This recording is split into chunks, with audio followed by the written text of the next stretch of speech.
Hi everyone, I'm Allie Buckman with the Potomac Bead Company, and I am going to do these fringe earrings for you today.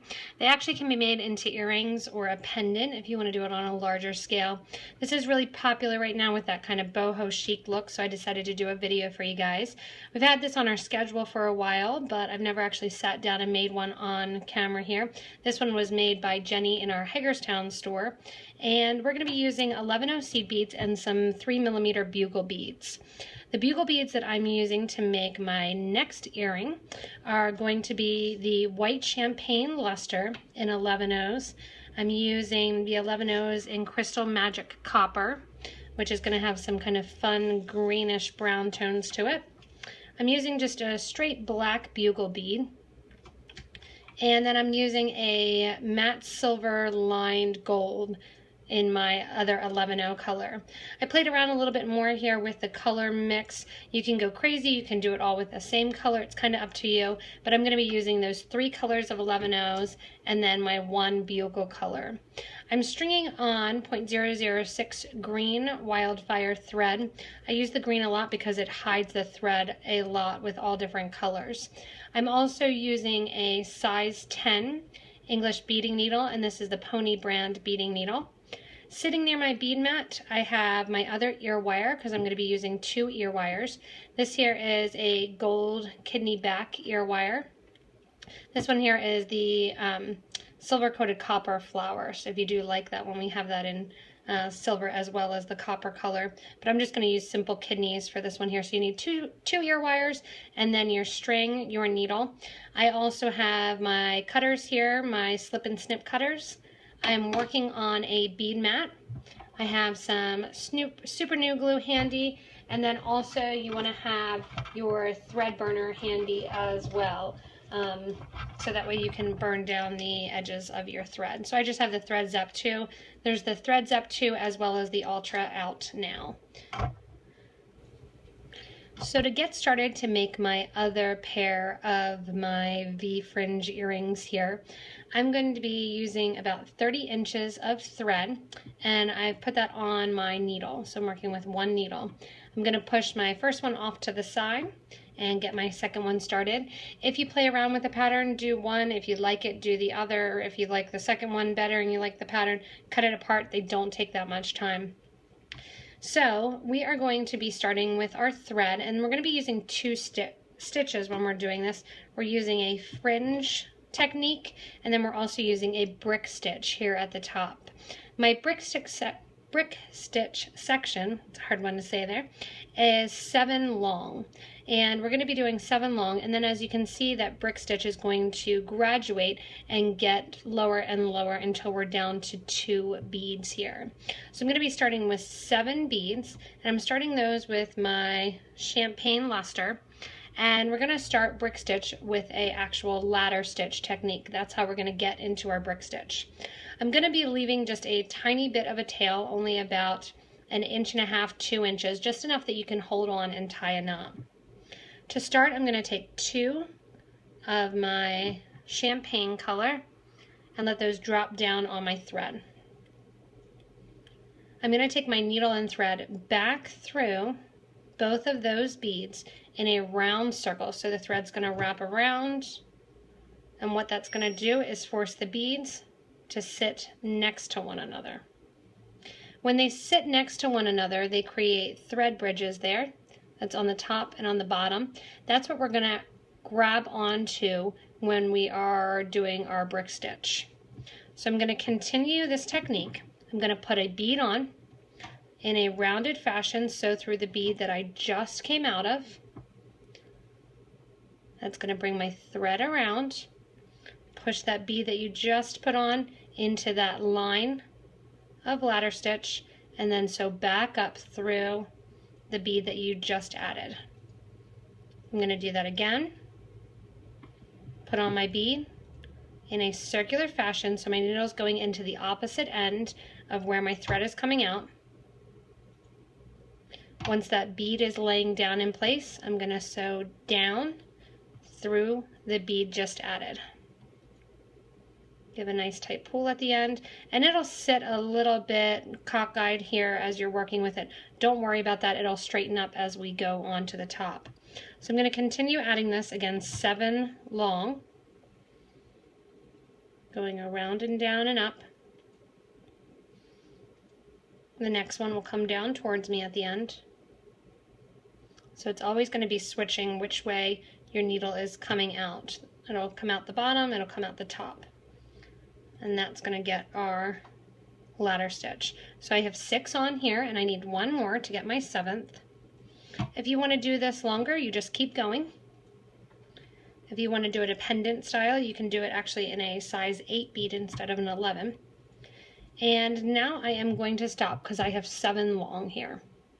So I'm going to leave that tail just hang out at the bottom now, and I'm going to come to the top. We're going to start with our top and actually do our brick stitch first.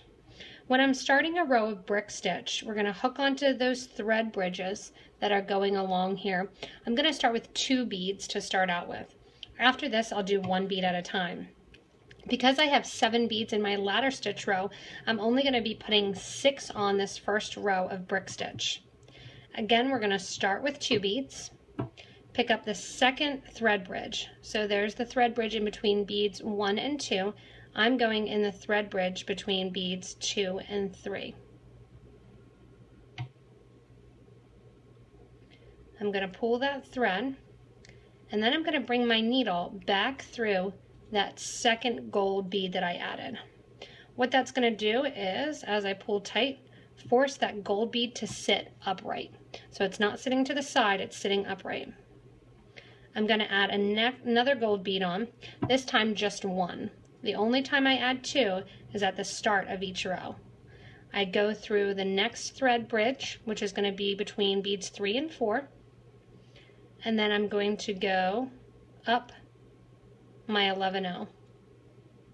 So what's happening there, before I pull, you can see a little bit, that thread bridge is catching the bead, or catching the thread there, making a little loop, and then as I pull, that's going to come nice and tight.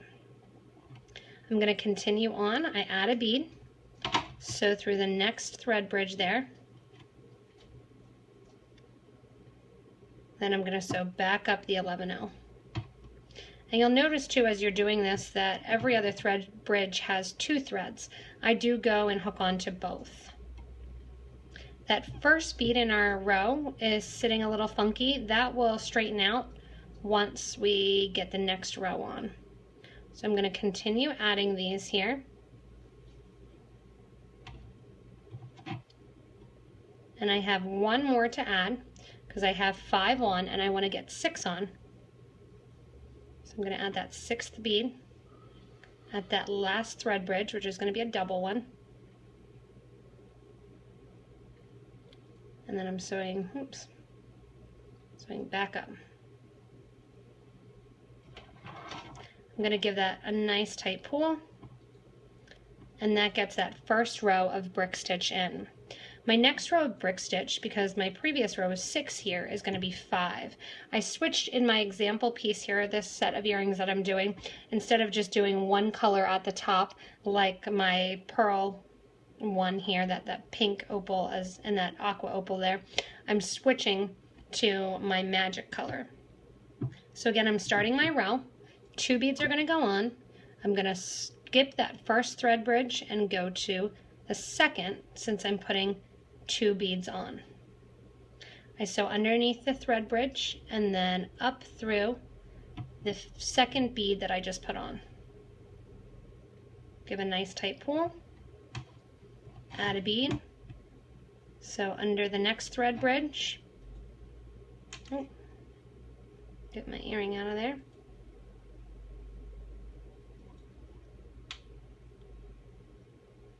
Once I have it in place, I'm going to sew back up through my bead.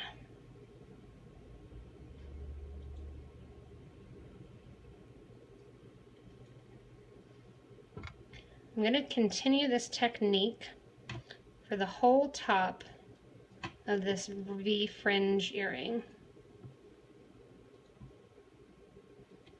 Going through, that's my 4th bead, and I need 1 more bead to go on. when I put this bead in place here, this is going to force that first bead from the row previous, that first silver lined gold bead, to sit straight. And that pulls that all in together. I'm going to continue this pattern doing 3 more rows, going 4, 3, 2 of my champagne color. So again, every time you start a row of brick stitch, you're adding 2 beads at a time. Skip that first thread bridge, go to the second, and up through the bead. I'm just going to continue this the whole length of the start of my project, and once we get to 2 rows, I'll come back to you guys. So you want to stop when you have 2 beads there at the top. So just to show here, I'm getting my second bead in place, and when I do that, or my 2 beads in place, I start off with that 2, and I'm only adding 2. So I go to that second thread bridge and I come up that second bead. For the example piece here, I'm adding 4 beads then of my alternate color, my magic color here. So I'm putting on that magic copper and letting those 4 beads drop down. And what I'm going to do is I'm going to go down the whole side here of my project then. So I'm going down the whole last bead of each row. What that's going to do as I pull is create that loop for me to add on my ear wire. If you wanted to, you could actually decorate too. It would look pretty if I put a little crystal in there or a little bit bigger bead that it's hanging down from as well. So you can play with that fringe or with that top of that brick stitch. Now I'm going to be doing my fringe pattern. So to get this V pattern, which when you bring it together you can really see kind of that V pattern created. To get that V pattern, I'm going to be adding and subtracting beads as I'm going towards the middle and away from. There are 7 rows of fringe, and I'm starting that the outsides are the same, working my way in, and then I have one that's a little bit longer. All the bottom of my fringe pieces are going to be decorated with a picot trim of 3 11-0 seed beads. On the sides here in the top, I'm adding 1 extra of my magic copper into my line, as well as 1 extra on the bottom.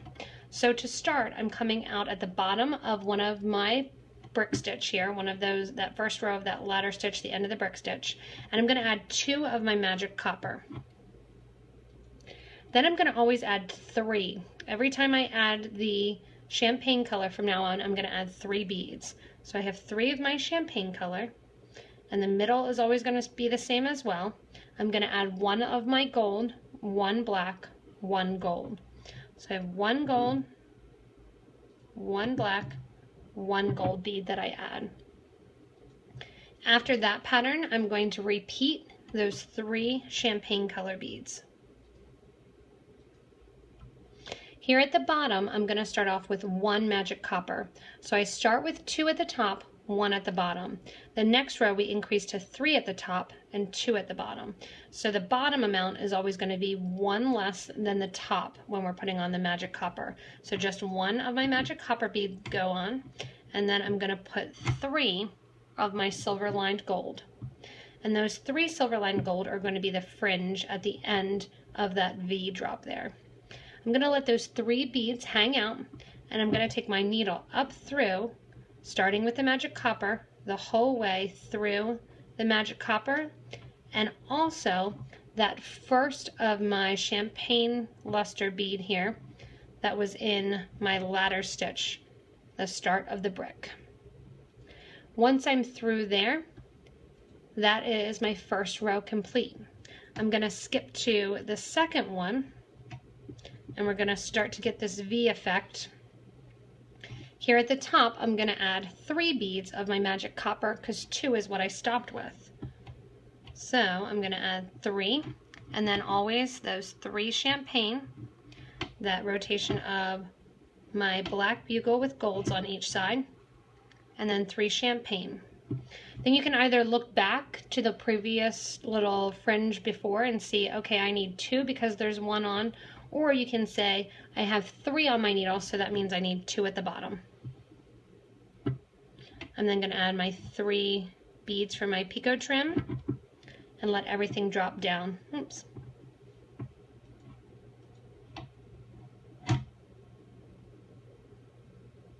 So I usually hold everything on my needle, but you can let it drop down as you go. That's up to you.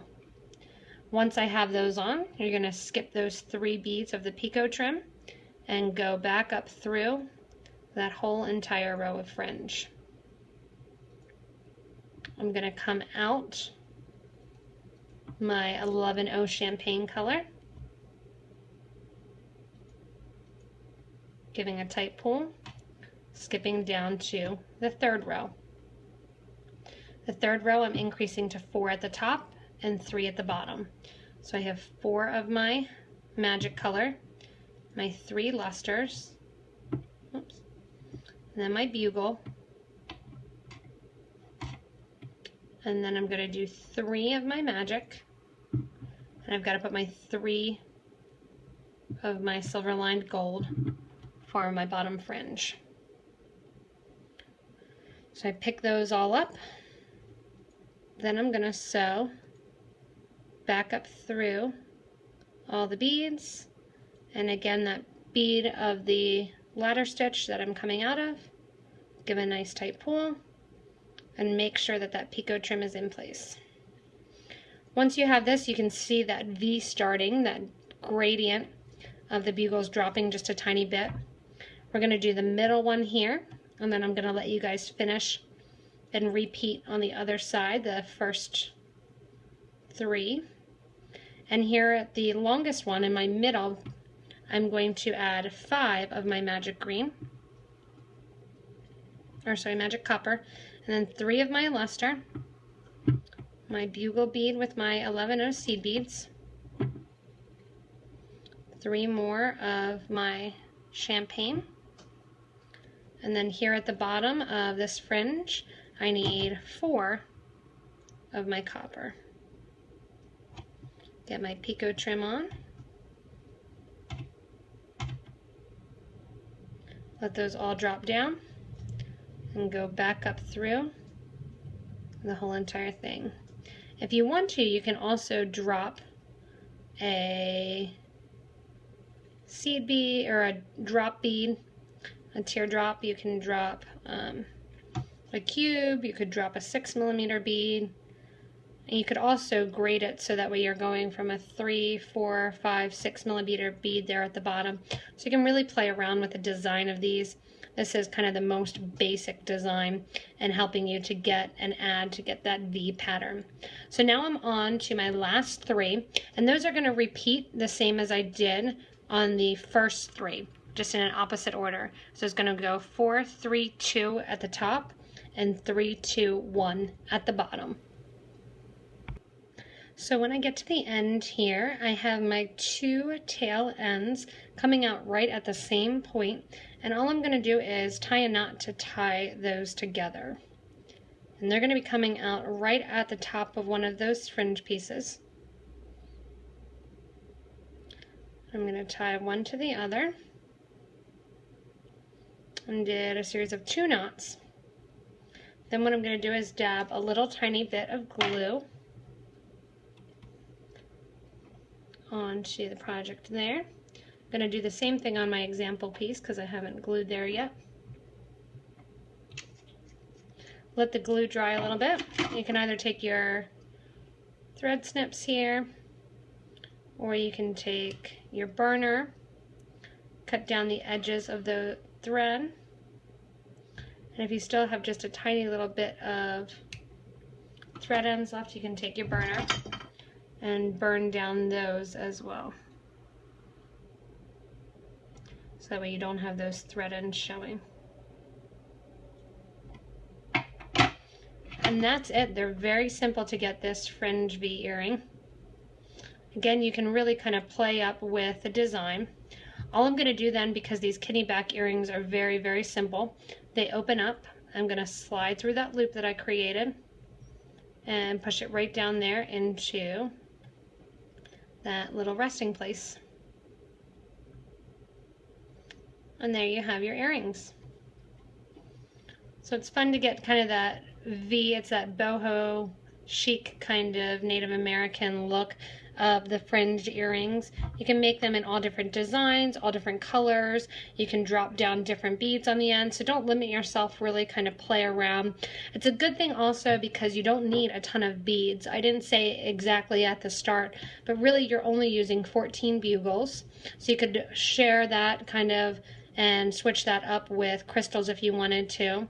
And you're using such a small gram amount of each bead that you can really do this with a bunch of extra beads that you have, and it'll look nice with a bunch of different outfits too, because you can make them in neutral colors, and they're so quick to make, you can make several pairs. So this technique, again, we did some ladder stitch, we did some brick stitch, and then I showed you guys the fringe and how to tie off as well, just using a couple things like the thread, the needle, and our scissors. You can do this again as a pendant if you want to. You could do it wider. I do suggest doing always that odd count at the start, so that way you have the middle line of your fringe if you want it to look like that V pattern that we were trying to achieve. So play around with it if you want a matching pendant. It's fun right now to have them on bars and then do leather, meaning you could stop the actual brick stitch a little bit shorter and stitch it around a piece of wire. That's kind of up to you guys. So thanks a lot for watching. If you like the videos, you can subscribe to our YouTube channel so you can see these videos as well as more when we make them and get regular updates from us, as well as updates on products and new videos that we make. You can also visit us at PotomacBeads.com, and you can shop there. You can visit our locations page and our class pages to see which classes are being offered in which of our different stores. We'd love to see you in one of our actual locations. If you can't get to our locations, you can shop online. Below this video, there's a little show more button under the details, and there'll be links to all the different materials that were used in the video as well. So thanks a lot for watching, everybody, and have fun beading.